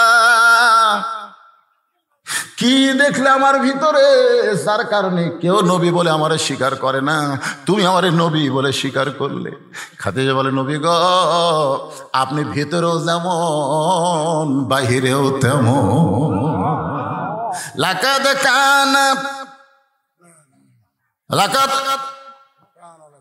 লাকাদ কানা লাকুম ফি রাসূলিল্লাহি উসওয়াতুন হাসানা। জোরে কান সুবহানাল্লাহ। আমরা হুজুরেরা বাইরে হুজুর, ভিতরে কিন্তু হুজুর হতে পারিনি। আমি নিজের কথাই বলতেছি, কিন্তু আল্লাহ রাসূল বাহিরেও যা ভিতরেও তাই। নবীর ঘরের কথাও যদি প্রকাশ করে সেটাও আমাদের জন্য ইবাদত। জোরে কান সুবহানাল্লাহ। ঘরের কথাও যদি বইয়েরা বলে যা আমার নবী এইরকম, ওটাও ইবাদত। কারণ নবী যা কিছু করছেন সমস্ত কিছু করাই আমাদের জন্য সুন্নাত। জোরে কান সুবহানাল্লাহ। তাহলে কি বুঝলেন? সর্বপ্রথম নবীর হাতে যিনি কলেমা পড়েছে তার নাম কি? খাদিজাতুল কুবরা। আল্লাহ কোরআনে বলেছেন, ওয়া ইন্নাকা লাআলা খুলুকিন আযীম। তাহলে স্বামীর সবচেয়ে বেশি চেনে কে? তার বিবি। জোরে কান কে চেনে? সেই বিবির কাছে হুজুর হবার চাও? একটু মনোযোগ দিয়ে শুনবেন। হযরত আলী মসজিদের বাহির থেকে নামাজের দৃশ্যটা দেখতে চায়, এমন সময় দেখতে পায় মসজিদের বারান্দায় আবু যর গিফারি ফজরের 2 রাকাত সুন্নত নামাজ আদায় করতেছে। ফজরের আগে কয় রাকাত সুন্নত? এই 2 রাকাত সুন্নতের দাম আল্লাহ রাসূল বললেন আসমান এবং জমিন বিক্রি করলেও ফজরের 2 রাকাত সুন্নতের দাম দেওয়া যাবে না। তাহলে ফরজের আগে 2 রাকাত সুন্নতের এত দাম, তাহলে ফরজের 2 রাকাতের ফরজের কি দাম? ফজরের 2 রাকাত ফরজের দাম আছে না না? জোরে কারা। আর সেটা বাদ দিয়ে খালি ঘুম পাড়ে। আপনাদের গ্রামের মসজিদের মুয়াজ্জিন সাহেব এখানে আছে? কোথায় সে? মুরব্বী বাবা। ফজরের খবর কি? ভালো, আলহামদুলিল্লাহ। আসলে কোন গ্রামে কেমন খবর ফজরের লিলি বোঝা যাবে। আবু যর গিফারি নামাজ পড়তেছে সুন্নত। এমন সময় হযরত আলী আবু যর গিফারের দিকে তাকাইছে। আবু যর গিফারের দিকে তাকাইছে। কি তাকান? এইরকম না। রাসূল বলেছেন, ইত্তাকু ফিরাসাতাল মুমিনিনা ফাইন্নাহু ইয়ানজুরু বিনুরিল্লাহ। হযরত আলী তাকায় দেখতে পায় আবু যর গিফারি মধুপান করতেছে। এই জন্যে আল্লাহ রাসূল বলে, তোরা নামাজ নিয়ে কবরে যা, 1 নম্বরের কোনো টেনশন করা লাগবে না। যখনই মুনকির নাকির বলবে মান রব্বুকা, তোমার রবকে, তখন আপনাকে বলা লাগবে না, আপনার নামাজ খাড়া হবে, আপনি ঘুমের মধ্যে থাকবেন, নামাজ খাড়ায় বলবে এই মুনকির নাকির এই কাকে রব সম্পর্কে প্রশ্ন করিস, এই যাই শুয়ে আছে, তা আমি কি, আপনি কে, নামাজ, এমন ঘুম দেওয়া দিছে ডাকিস না, যা করা লাগে আমাকে কর। তো বলতেছে মান রব্বুকা, কে রে পাগলা, এই এসে ঘুম পাড়তেছে, সারা জীবনে কয় ওয়াক্ত নামাজ পড়ছে হিসাব জানিস? মনকে না আমরা হিসাব কি হবে জানবো, তো জানিস না তো ধরছিস কেন? কয় রাকাত নামাজ পড়ছে জানিস? ওয়াক্তই জানি না, রাকাত তাহলে কেমনে জানবো? প্রত্যেক রাকাতে কইছে আলহামদুলিল্লাহ রব্বিল আলামিন, সেটা জানিস? রুকুতে গিয়ে বলছে সুবহান রাব্বিল আযীম, সেটা জানিস? সেজদাত গিয়ে বলছে সুবহান রাব্বিল আলা, সেটা বুঝিস? যাই দুনিয়ার জীবনে এতবার রব রব রব রব করে কবরের মধ্যে একটু ঘুম পাড়তিছে, তা আবার ডিস্টার্ব করিস কেন? মুনকির নাকির বলবে আল্লাহ তোমার বান্দাকে মান রব্বুকে প্রশ্ন করার কারণে নামাজ যে খেপা খেপছে, আল্লাহ বলে যে নামাজ নিয়ে কবরে যাচ্ছে, ওর আবার রবের কি উত্তর রে? ওর উত্তর হয়ে গেছে। তোরে কাছে এক নম্বর যারা পারবে তাদের জন্য 2 নম্বর 3 নম্বর আল্লাহ সহজ করে দিবে। জোরে কান সুবহানাল্লাহ। তাহলে কবরের 1 নম্বর প্রশ্নের উত্তর জন্য আমাদের নামাজের দরকার আছে না নাই? ফজরের 2 রাকাত সুন্নত নামাজ পড়া যখন শেষ, আবু যর গিফারি বলতে আলী ভাই এশার সময় না কইলেন আমি ফজর পড়বো না, তাহলে আমার সুন্নত আদায় করলেন? আলী বলতে আবু যর আমি বলেছি ফজরের নামাজ পড়বো না, তাই বলে কি সুন্নত পড়া যাবে না? আবু যর চুপ। আলী বলতেছে আমি বলছি ফজরের নামাজ পড়বো না, তাই বলে কি সুন্নত পড়া যাবে না? আবু যর গিফারি চুপ হয়ে গেলেন, কারণ রাসূল বলেছে আনা মাদিনাতুল ইলমি ওয়া আলিউ বাবুহা, আমি হচ্ছে ইলমের শহর, আলী হচ্ছে তার দরওয়াজা। জোরে খান সুবহানাল্লাহ। এজন্যে নবীর পরেই প্রত্যেকটা সাহাবী হযরত আলীকে ওস্তাদের মতন সম্মান করতেন। যখন কেউ কিছু বুঝতো না তখন বুঝের জন্য হযরত আলীর কাছে যাইতেন। সুবহানাল্লাহ। আবু বকর, উমর, ওসমান সবাই, কারণ নবী কইছে যে আমি হচ্ছে ইলমের শহর, আলী হচ্ছে তার দরওয়াজা। কিছু যদি পাবার চাও আমার কাছে না আসে আলীর কাছে যাও, কারণ দরজা দিয়ে না ঢুকলে ঘরের মধ্যে আসতে পারবা না। জোরে কর কথা ঠিক কেন? খুব খেয়াল করবেন। এই জন্য প্রত্যেকটা সাহাবী হযরত আলীকে ওস্তাদের মতন সম্মান করতেন। যেই বলছে আমি না হয় ফজর পড়বো না, তাই বলে কি সুন্নত পড়া যাবে না? কিছুক্ষণ পরে যখন জামাতের সময় হয়েছে, হযরত বেলাল আকামত শুরু করেছেন। আকামতের মধ্যে একটা শব্দ 2 বার বলে কদ কামাতিস সালাহ, কদ কামাতিস সালাহ। শব্দের অর্থ হলো নামাজ দাঁড়িয়ে গেছে। এমন সময় আল্লাহর আইন হলো কুমু লিল্লাহি কুম কুম মানে কি দাঁড়াও, লিল্লাহি আল্লাহর জন্য, কনিতিন আনুগত্য নিয়ে। তার মানে বোঝা গেল দাঁড়ানোর মতন শক্তি আপনার থাকলে আপনি বসে থাকার নামাজ হবে না। নামাজের যে কয়টা ফরজ আছে তার মধ্যে একটা ফরজ হলো দাঁড়িয়ে নামাজ পড়া। যখন কি হয়ে নামাজ পড়া, তাহলে দাঁড়ানোর মতন যার শক্তি আছে তাহলে তাই কি বসা চলবি? কিন্তু এখন 2-1টা আছে চেয়ারত বসে থাকে, আছে না নাই? আপনাকে হয়তো এখানে নাই, ওই দেখবেন গোটা হাট বাজার করতেছে ব্যাগ লিয়া, ভ্যানের 10 টাকা দিবে না দেখে 2 কিলো হাঁটতেছে, কিন্তু মসজিদে ঢুকাই চেয়ার খুঁজতেছে। এখন আপনারা বলেন কোরআনের এই আয়াত অনুযায়ী চেয়ারত বসে নামাজ হবে? হবে, যদি হাত পা ভাঙ্গা যায়, রুকু সেজদা করবার যদি না পারে, তাহলে তার নামাজ হবে কিন্তু জামাত হবে না। এই জিনিসটা খেয়াল করুন, তার নামাজ হবে কিন্তু জামাত, কারণ জামাত পড়তে গেলে কাতার সোজা করা হলো ওয়াজিব, আর কাতার সোজা করতে গেলে পায়ের গোড়ালির সঙ্গে গোড়ালি মিল করা হলো ফরজ। আগালি মিল করলে হবে না, গোড়ালি মিল করা লাগবে। এখন গোড়ালি যদি মিল করবার চান, আপনি চেয়ারত বসলে আপনার পায়ের গোড়ালি কোথায় গেল? তাহলে আপনার তো কাতার সোজা হচ্ছে না। তাহলে ওই চেয়ার বসা মানুষকে মসজিদে নামাজ পড়তে দিবেন একেবারে সবার শেষে। তুই যখন চেয়ারে তুই বসবি, তুই শেষে যা, তুই আমাকে কাতার ছাড়া। ধরে কেন কি ছাড়া? কথা কয় না কেন? কি ছাড়া? তুই আমাকে কাতার ছাড়া। যেই মাত্র কদ কামাতিস সালাহ, কদ কামাতিস সালাহ বলেছে কে? হযরত বেলালের আকামতের ভিতরে সঙ্গে সঙ্গে আলীকে কোরআন বলতে যে কুম কুম, দাঁড়া বসে আছিস কেন? তুই ফজর পড়বো না, বাড়ি থাক, ফাতেমার সাথে থাক। তুই মসজিদের মধ্যে ঢুকে সুন্নত পড়ে বসে আছিস, দাঁড়া লিল্লাহি, আল্লাহর জন্য, জোরে করে সুবহানাল্লাহ, আল্লাহর জন্য খাড়া হ। খালি দাঁড়ালে হবে না, আনুগত্য নিয়ে দাঁড়া। হযরত আলী খুব জোরে সরে সামনে কাতারে গিয়া দেখে জায়গা নাই, আবু বকর আর উমরের মাঝখানে এভাবে হাত ঢুকাইয়া দিয়া এরকম একটা চাড়া মারছে। আকবার আছে, আল্লাহু আকবার। হযরে পড়বি না, কোন কাতারত গেছে? আমার এমন জায়গার দাঁড়াছে যে ডান পাশে আবু বকর, বাম পাশে উমর, জোরে কোন সুবহানাল্লাহ। ফজরের নামাজ শেষ, ফজরের নামাজ শেষ। আজকের বিষয় হলো ফাদখুলি ফি ইবাদি ওয়াদখুলি জান্নাতি। আর ইবাদত করতে গেলে 1 নম্বর ইবাদতের নাম কি? আরো জোরে বলেন। বাংলাদেশে নামাজ না থাকার কারণে আজকে আমাদের সমাজের অবস্থা এমন হলো, দেখবেন 5 ওয়াক্ত নামাজ যে মহিলা পড়ে ও কোনোদিন বেপর্দা হয় না, কারণ নামাজে ওকে পর্দা শিখায়। আপনি যেমন তেমন কাপড়ে কিন্তু নামাজ পড়লে হবে না।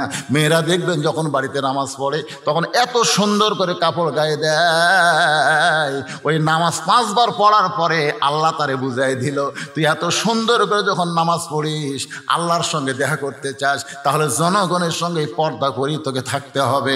আমার মা বোনেরা মনোযোগ দিয়ে শুনবেন। হযরত আলী সামনে কাতারে নামাজ যখন শেষ হয়ে গেল, সালাম ফিরানোর পরে নবী বললেন, আলী তুমি তো ফজরের নামাজ পড়বা না, তাহলে সামনে কাতারে কেন? আবু বকর খালি মুচকি মুচকি হাসতেছে। সুবহানাল্লাহ। আল্লাহ রাসূল এসার সময় কি কথা, নামাজ যদি জান্নাতের জন্য হয় আলী নামাজ বাদ দিবি, এটা আল্লাহর জন্য হলে ইন্না সলাতি, নামাজ কার জন্য? যদি আল্লাহর জন্য হয় আলীর জীবন যাবে, কিন্তু তার জীবন থেকে 1 ওয়াক্ত নামাজ কোনোদিন বাদ যাবে। এটা কিন্তু আবু বকর রাসূল কইছে। এখন আলীকে বলতেছে, আলী রে, তুই না কইলি ফজরের নামাজ পড়বো না, তাহলে সামনে কাতারে খবর কি? আলী পাগলের মতন কান্দে। রাসূল বলে, আলী রে কান্দিস কেন? তুই কান্দার কারণ কি? আলী বলতেছে, নবী গো, বহু চেষ্টা করলাম নামাজ বাদ দিব। রাসূল বলে, কেমনে দিবি? জিহাদের ময়দানে মুসলমানের বিজয় হলো, কিন্তু যিনি ময়দানের সেনাপতি তিনাকে খুঁজে পাওয়া যাচ্ছে না। ওই যুদ্ধের সেনাপতি হলেন হযরত আলী। জোরে কান সুবহানাল্লাহ। মুসলমানের বিজয়ের পর সেনাপতির মুখে নবী জিহাদের বিজয়ের খবর নিবে, কিন্তু সেনাপতি নাই। রাসূল বললেন, আমার আলী এখন কোন জায়গায়? তন্ন তন্ন করে খুঁজে দেখে ময়দানের ভিতরে, যুদ্ধের ময়দানের ভিতরে হযরত আলী সেজদার মধ্যে পড়ে আছে। সাহাবীরা এসে হযরত আলীর দিকে লক্ষ্য করে দেখে হযরত আলীর পিছে এমন একটা তীর ঢুকে গেছে। নবীর কাছে গিয়ে বলতেছে, রাসূলুল্লাহ, আলীরে পাওয়া গেল। রাসূল বললেন, কোথায়? বলে, আল্লাহর কাছে। কারণ মানুষ যখন সেজদা দেয়, ওয়াক্তারিফ অসজুদ ওয়াক্তারিফ, আল্লাহর সব চাইতে নিকটে চলে যায়। আপনি যখন সেজদা দিবেন তখন আল্লাহর সবচাইতে নিকটে চলে গেছেন। জোরে করে সুবহানাল্লাহ। হুজুর, আমরা লক্ষ্য করে দেখলাম আলীর পিঠে একটা তীর ঢুকেছে, ওই পিঠের মধ্যে তীরটা এখনো দেখা যায়। আমরা কি করব? আল্লাহ রাসূল বললেন, আলীরে কষ্ট দিস না, আলীরে কষ্ট দিস না, খবরদার তীরটা নিয়ে বের করবে না। কিতাবের মধ্যে আছে, হযরত আলী যখন নামাজের মাঝখানে, এমন সময় 2 জন সাহাবী, জাবের আর হুযায়ফা, 2 জন সাহাবী, তাদেরকে রাসূল বললেন, তোরা জামাতে নামাজ পড়বি না, ওই তীর বের করার জন্য তোদের চেষ্টা করা লাগবে। নামাজের মধ্যে হযরত আলী তীর শলাকা ধরে টানে, আলী খালি লড়ে। যেই মাত্র সেজদায় গেছে, এমন সময় 2 জন সাহাবী ওই তীরটা পিঠ থেকে বের করার জন্য, কারণ কাফেরেরা তীরের সঙ্গে বিষ মাখায়া এমন ভাবে মাইরা দিয়েছে, ওরা সামনে মারতে পারে নাই, পিছন দিক থেকে মারছে। কারণ আলীর সামনে যে আসে সে খতম হয়ে যায়। সুবহানাল্লাহ। তো ওরা কি করছে? পিছন দিক থেকে মারছে। এখন বিষ মাখা দিচ্ছে, গোস্ত জমাট হয়ে গেছে সিমেন্টের মতন। 2 জন সাহাবী পিঠের উপর 2 পাও দিছে, জানেন? পা দিয়ে এত জোরে টান মারছে, তীর শুধু বের হয় নাই, তীরের সঙ্গে গোস্ত পর্যন্ত ছিঁড়াইছে। নামাজ শেষ করার পরে তীর আর গোস্তের টুকরা যখন নবীর কাছে জমা দেয়, নবী আমার তীরটাকে সামনে রেখে গোস্তের টুকরার উপরে ডান হাত এভাবে লাগায় দেয়। আলী কোথায় রে? হযরত আলী নবীর সামনে রায় বলে, লব্বাইকে রাসূলুল্লাহ, এই তো আপনার সামনে রাইস। রাসূল বলে, আলী রে, তোর পিঠ থেকে তীর বের হয়েছে, তুই কি জানিস? আলী বলতেছে, রাসূলুল্লাহ, এখন পর্যন্ত পিছনে হাত দেইনি, যদি হাত দেই তাহলে বুঝতে পারবো। রাসূল বলে, দেশ না রে, পিছনে হাত দেশ না, শুধু তোর তীর বের করেনি, ওরা তোর পিঠের গোস্ত পর্যন্ত ছিঁড়ে আনছে। আমি জানি আলী জানতে চায়, আলী রে, পিঠ থেকে তীর বের হলো, গোস্ত ছিঁড়াইলো, তুই তখন কোথায় ছিলি বল? তুই কি বলবি না? আজকে আমার সাহাবীর মধ্যে তুই কি বলবি না? কারণ আমি হলাম শহর আর তুই হলি দরওয়াজা। আলী বলতেছে, ইয়া রাসূলুল্লাহ, আপনি যখন বলতেছেন তাহলে শোনেন। আমি তখন কাবার ভিতরে ছিলাম, আবু বকর ওমর খালি মুখ সাওয়াসাই করে, আবু বকর ওমরের দিকে তাকায়, ওমর আবু বকরের দিকে তাকায়, কে নামাজ পড়ছি মসজিদ নববীতে। আর আলী বলতেছে, কাবার ভিতরে ছিলাম। কাবা হলো মদিনা থেকে 430 কিলো দূরে, সেই কাবার মধ্যে আলী কেমনে গেল? আল্লাহ নবী বললেন, সমস্ত সাহাবীরা জবান বন্ধ করো, জোরে কান সুবহানাল্লাহ। আমি আলীর কাছ থেকে জানতে চাই, আলী রে, তুই নামাজ পড়লি মসজিদ নববীতে, তুই কাবার মধ্যে কেমনে গেলি? আলী বলতেছে, ইয়া রাসূলুল্লাহ, আমি যখন নামাজের নিয়ত করলাম, নিয়ত করার পরে, নিয়ত মানে কি? নয়তন উসাল্লি লিল্লাহি তাআলা, এইটা কিন্তু নিয়ত না। আপনি আল্লাহু আকবার বলে হাত বাঁধবেন, এটাই হলো নিয়ত। নিয়ত পড়া লাগবে না, নিয়ত করা লাগবে। আপনারা বলেন তো, নিয়ত পড়া না করা? আমি আর আমার ভাই দুইজনে একসাথে গেছে নামাজ পড়বার। ওই যায় নয়তন উসাল্লি লিল্লাহি তাআলা 4 রাকাতে সালাতুল আসর করতে ইমাম সাহেব রুকুর থেকে সেজদায় গেছে, একই সাথে ঢুকে আমি 4 রাকাতে পানো, ওই 1 রাকাত মিস করলাম। আমি বললাম, কে ভাই, আমার 4 রাকাতে হলো, তোর 1 রাকাত মিস হলো। এই শালা নিয়ত বাড়ে, এ করবার যত পাড়াপাড়ি করি ততই ভুল হয়। আর বাগতে রাকাতাই হয়ে যায়, এই ভুল শোধরাতে 1 রাকাতে যায়। তাই আমি বললাম, ভাই তোর নিয়ত কখন হতে তুই জানিস? আমি তো তা জানি না। তুমি যখন অজু করছো, অজু করার সাথে সাথে আল্লাহ বুঝিছে ওই কোন নামাজের অজু করছে। তোর কোন কথা ঠিক কিনা? তুমি মসজিদে পা দিতে আল্লাহ জানে তুমি কোন নামাজের জন্য ঢুকছো। তুমি যখন কাতারবদ্ধ হয়ে দাঁড়াইছো তখন আল্লাহ জানে তুমি কোন নামাজ পড়বা। তারপরে আবার নিয়ত পড়া লাগবে, অজু করতেই তোমার নিয়ত হয়ে গেছে। তো নিয়ত করার পরে আমি তাকায় দেখি, একটু মনোযোগ দিয়ে শুনবেন, এই ভ্যান দেখবেন, বিরক্ত হচ্ছেন? এই মাহফিলে কোন আদায় আছে? কোন আছে? নাই, আমি তো গতবার আইছিলাম, কোন আদায় না। আপনারা এরকম চিন্তা করবেন না হুজুর শেষে বোধহয় আদায় টান দিবেন। আমি ঘড়ি ধরে ওয়াজ করতেছি, ঘড়ি অবশ্য দেখার চান্স পাইনি, কেবল আসতেছে 3:32। ওয়াজ হবে কতক্ষণ? 4টা পর্যন্ত। না না, 4 দিয়ে যাবি না, কারণ আগে ওয়াজ না আগে নামাজ। আর সবচাইতে সালাতুল ওস্তা হিসাবে যে নামাজকে ঘোষণা করা হয়েছে তার নাম হলো আসরের নামাজ। আসরের নামাজকে বলা হয় সালাতুল ওস্তা। ওস্তা বোঝেন? বোঝেন? সবচাইতে গুরুত্বপূর্ণ নামাজ হলো আসরের নামাজ। আসরের নামাজ যে জামাতের সঙ্গে আদায় করবে, বাকি 4 ওয়াক্ত নামাজ আল্লাহর জিম্মায়, আল্লাহ তার জন্য আদায় করে নিবে। জোরে কোন সুবহানাল্লাহ। সবচাইতে বেশি অলসতায় মানুষ আসরের নামাজ করবে, যে হাট বাজারে গিয়ে সবকিছু করবে, কিন্তু আসরের নামাজের দিকে গুরুত্ব দিবে না। আজকে মাহফিল এসে আমরা সেই নামাজকে গুরুত্বহীন মনে করব না, গুরুত্ব দিয়ে আমাদের নামাজ আদায় করা লাগবে। ঠিক কিনা বলেন? গত বছর এখানে বিশাল জামাতে নামাজ হয়নি, আজকে হবে ইনশাল্লাহ। সব হয়তো মসজিদে যাবেন না, এখানে আমি তো মনে হয় মুসাফির হয়ে গেছি, তাহলে তো হচ্ছে না। যদি মুসাফির না হতাম তাহলে আমি নামাজটা আজকে পড়াতাম। হ্যাঁ, কিন্তু না, মুসাফির হয়ে গেছি, কারণ আমি তো পরকার ওয়াজ খেয়াল করা লাগবে। আমি বাড়ির থেকে যখন রওনা দিছি এ ওয়াজ না, পরে যার একটা ওয়াজ আছে গুরুদাসপুর সিংড়া, ওটা দেখলে মুসাফির, তো তাহলে আমাকে দেওয়া হচ্ছে না। কিন্তু আপনাকে সাথে আমি জামাতে নামাজ পড়বো, সমস্যা আছে? আলহামদুলিল্লাহ। রাজি আছেন তো? কারা কারা রাজি? আল্লাহ খাদ দেখা তো দেখি। লিল্লাহি তাকবীর। কোনো টেনশন করেন না। আজকে জীবনে দেখেন নামাজ পড়ার নামাজ ধরা, যেই নামাজ মানুষকে সব পাপ থেকে হেফাজত করবে, নামাজই পারে মানুষকে। আল্লাহ কয় নামাজের জোরে ফায়েশা কাজ যাবে দূরে, পাক কোরআনে রয়ে আছে ঘোষণা। এখন আকাম কুকাম নামাজ রোজা একসাথে বান্ধিয়া বোঝা, জাহান্নামে দিয়াছ রওয়ানা। আজ কেন আল্লাহর নামাজ ধরতে পারলা না? সে নামাজ নিয়ে আলোচনা হচ্ছে, গুরুত্ব কম না বেশি? আর বিষয়টা হলো ফাদখুলি ফি ইবাদি ওয়াদখুলি জান্নাতি। আপনি নামাজ ধরছেন বলেই আপনি আল্লাহর বান্দা হয়ে গেলেন, আর বান্দা হয়েছেন বলেই আপনি জান্নাতের মধ্যে ঢুকে গেলেন। ধরে কেন সুবহানাল্লাহ। তাহলে সেই নামাজের গুরুত্ব কম না বেশি? এখন আপনাদেরকে মাত্র 5টা মিনিট, আমার মায়েরা হয়তো বলবে যে হুজুর খালি নামাজ নামাজ নামাজ নামাজ করলো, অথচ আমাদের পর্দা নিয়ে কোনো কথা বললো না।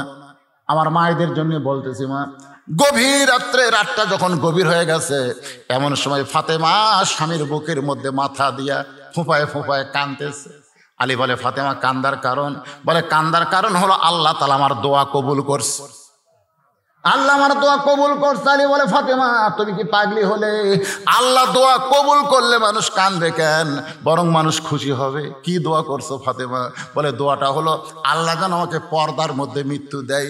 আল্লাহ বলেছে, ফাতেমা তোমার দোয়া আমি কবুল করলাম। সুবহানাল্লাহ। আলী বলে, ফাতেমা রে, যে সারা জীবন পর্দা করে সে তো পর্দার মধ্যেই মৃত্যুবরণ করবে। বাংলাদেশে মেয়েরা কিন্তু পর্দা সারা জীবন করে না, কিন্তু মরার পরে তাদের পর্দা করায়। জোরে কোন ঠিক কিনা? আপনাদের এলাকার মেয়েরা মরলে কয়টা পর? তুই বাঁচতে চাকরিশ করছিস, কিন্তু মরার পর একে 5টা দিয়ে ওই খাটনি কিন্তু ঢাকাতে হয়। আমার এলাকায় কি করে? খাটনি ঢাকে। মেয়ে মানুষের লাশ দেখা যায় না, খাটনি মধ্যে ঢাকাতে হয়। ফেরেশতারা ঘরে আর কয়, আল্লাহ, ইবাসে থাকতে গোটা গ্রামের লোক এক দেখলো, আর মরার পরে লাশটাও খাটনি পর্যন্ত চাদর দিয়ে ঢাকলো। আল্লাহ কয়, ফেরেশতা, এই দেশের নাম হলো বাংলাদেশ রে। এরা বাঁচতে না মানলেও মরার পরে এরা মানে। মায়েরা আছে না নাই? এজরকান মায়েরা আছে না নাই? এই মায়েদের জন্য বলছি, শোনেন।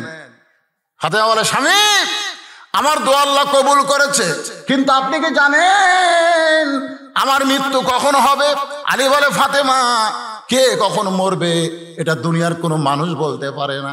ফাতেমা বলতেছে, আল্লাহ যদি আমাকে জানায়, আল্লাহ পাক আমার জানাইছে এই গভীর রাত্রেই ফাতেমার মৃত্যু হবে। হযরত আলী ছোট বাচ্চার মতন কান্দে। আমার মায়েদের জন্য ওয়াজটা করতেছি, মা একটু মনোযোগ দিয়ে শোনেন। গভীর রাত্রে ফাতেমা দুনিয়া থেকে বিদায় নিল।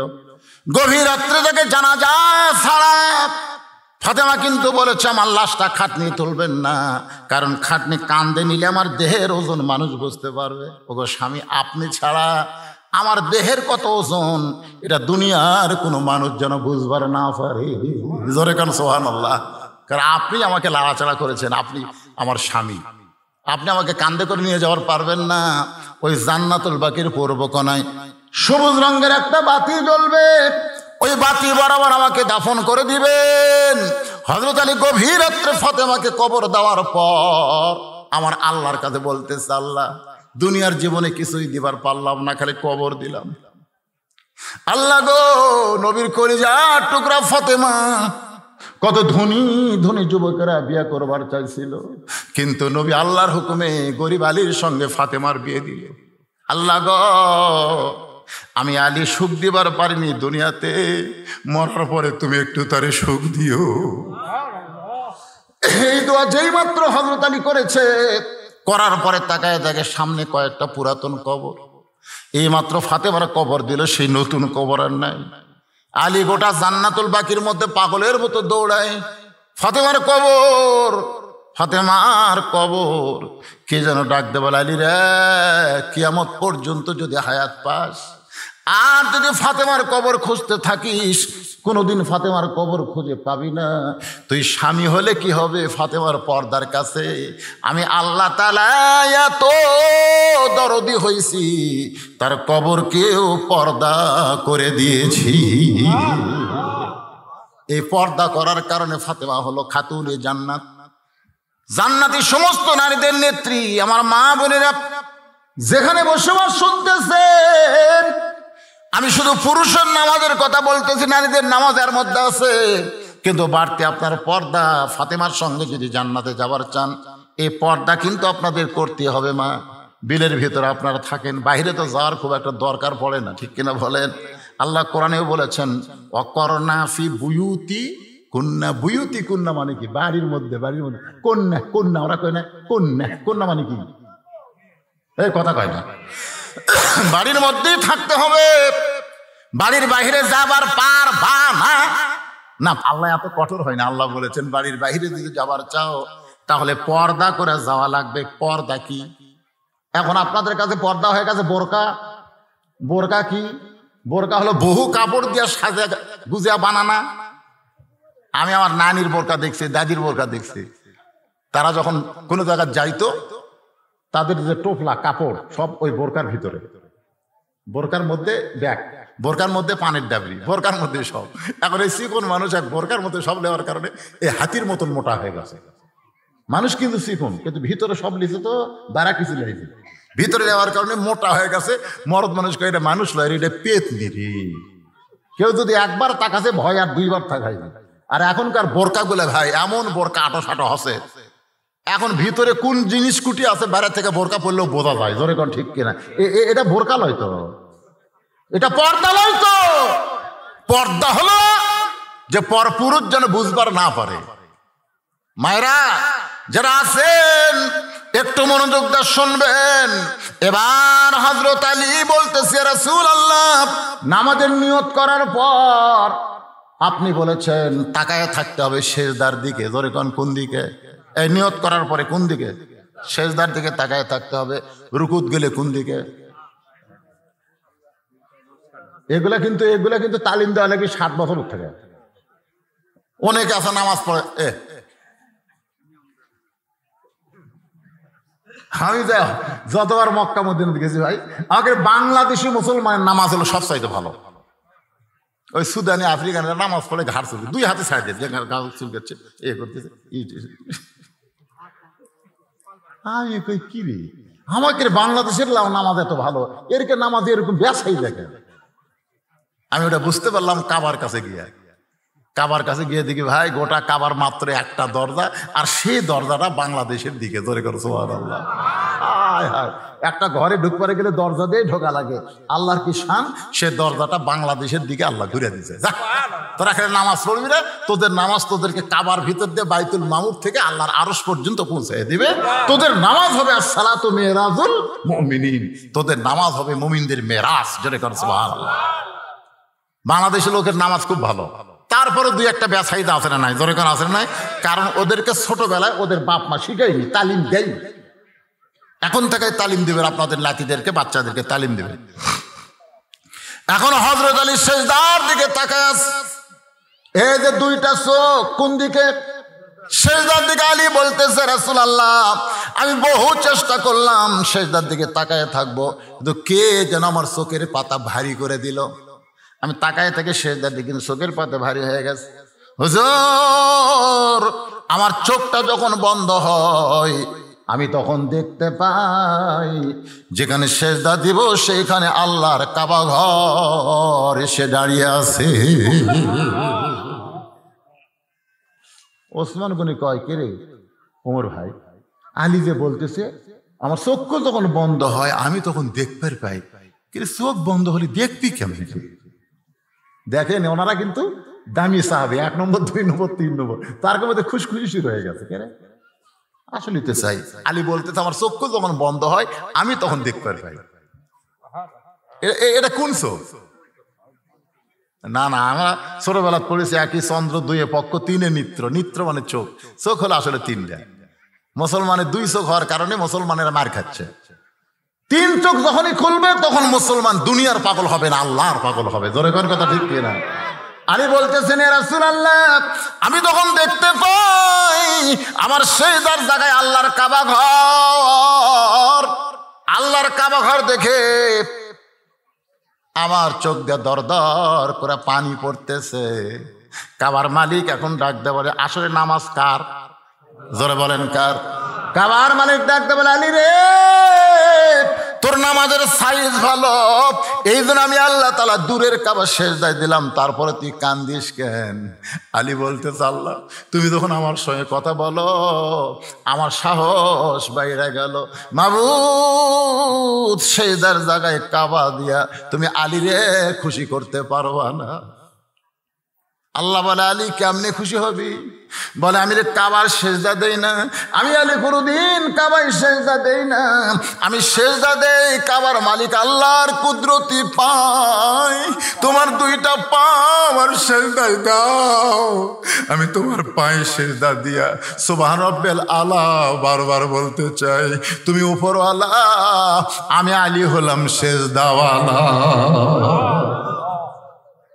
আলী বলে, নবী গো, ওই আল্লাহর কুদরতি পায়ে সেজদায় আছি, ওই সময় আমার পিঠ থেকে তীর টেনে বের করছে, পিঠের গোশত ছিঁড়াইছে, আমার 60টা টুকরা করলেও আমি বুঝতে পারতাম না, কারণ নামাজ আমাকে আল্লাহর কাছে পৌঁছায় দেয়। আলী বলতেছি, ইয়া রাসূলুল্লাহ, বহু চেষ্টা করলাম ফজরের নামাজ পড়বো না, হুজুর বহু চেষ্টা করলাম আমি আজকে ফজরের নামাজ পড়বো না, কিন্তু আমি চেষ্টা করলে কি হবে, আমি নামাজ ছাড়বো কিন্তু নামাজ আমাকে ছাড়বে না। বিশ্বাস যদি না হয়, একদিন এশার নামাজ না পড়ে আপনি বিছনায় ঘুমার যাবেন।